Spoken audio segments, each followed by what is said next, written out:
무궁화 꽃이 피었습니다.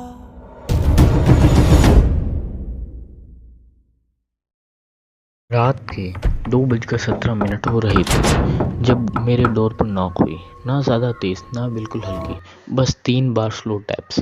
मैंने phone check किया, ना कोई मैसेज था ना कोई कॉल। विंडो के बाहर रोड के बिल्कुल खाली पड़ी थी, ना हवा चल रही थी ना किसी डॉग की आवाज़ आ रही थी, सिर्फ साइलेंस। मैं अकेला रहता हूँ, 3rd फ्लोर, वहाँ कोई लिफ्ट भी नहीं है। इतनी रात कौन आ सकता है, मैंने अपने आप से पूछा।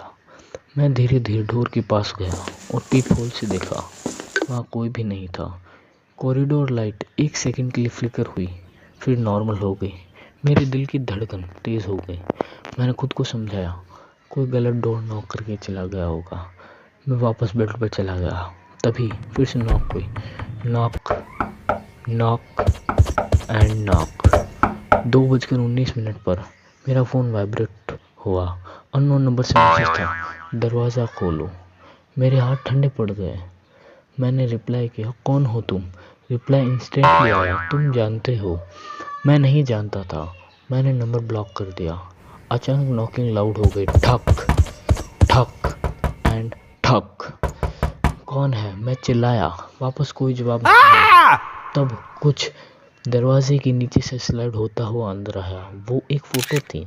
उस फोटो में मैं था, बेड पर सोता हुआ, दरवाजे के ऊपर से क्लिक की गई थी। मेरी बॉडी फ्रीज हो गई। फ़ोटो मेरे हाथ से गिर गई। मैं धीरे से पीछे मुड़ा। बेडरूम का दरवाज़ा खुला था। मैं कभी दरवाज़ा खुला नहीं छोड़ता। नॉकिंग रुक गई। घर बिल्कुल शांत हो गया। फिर दरवाजे की उस साइड से एक आवाज़ आई, सॉफ्ट और बहुत शांत आवाज़, दरवाज़ा खोलो। मुझे बाहर रहना पसंद नहीं। मेरे रोंगटे खड़े हो गए क्योंकि वो आवाज़ मेरी ही थी। मैं दीवार के पास चला गया। नहीं, मैंने धीरे से कहा, चले जाओ। डोर हैंडल धीरे धीरे घूमने लगा। मैं चिल्लाया और किचन की तरफ भागा। मैं एक चाकू उठाया और बाथरूम में खुद को लॉक कर लिया। मेरा फ़ोन फिर वाइब्रेट हुआ, वही नंबर, तुम मुझसे छिप नहीं सकते। अचानक लाइट चली गई। पूरे फ्लैट्स में अंधेरा हो गया। बाथरूम के दरवाजे पर स्क्रैचिंग आवाज़ें, लंबे नाखून, धीरे धीरे सर्कुलर मूवमेंट्स में।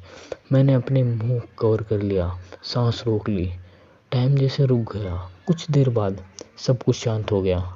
मैंने फ़ोन देखा, 2:30 हो रहे थे। एक और मैसेज आया, मैं जा रहा हूँ। मुझे थोड़ा रिलीफ मिला।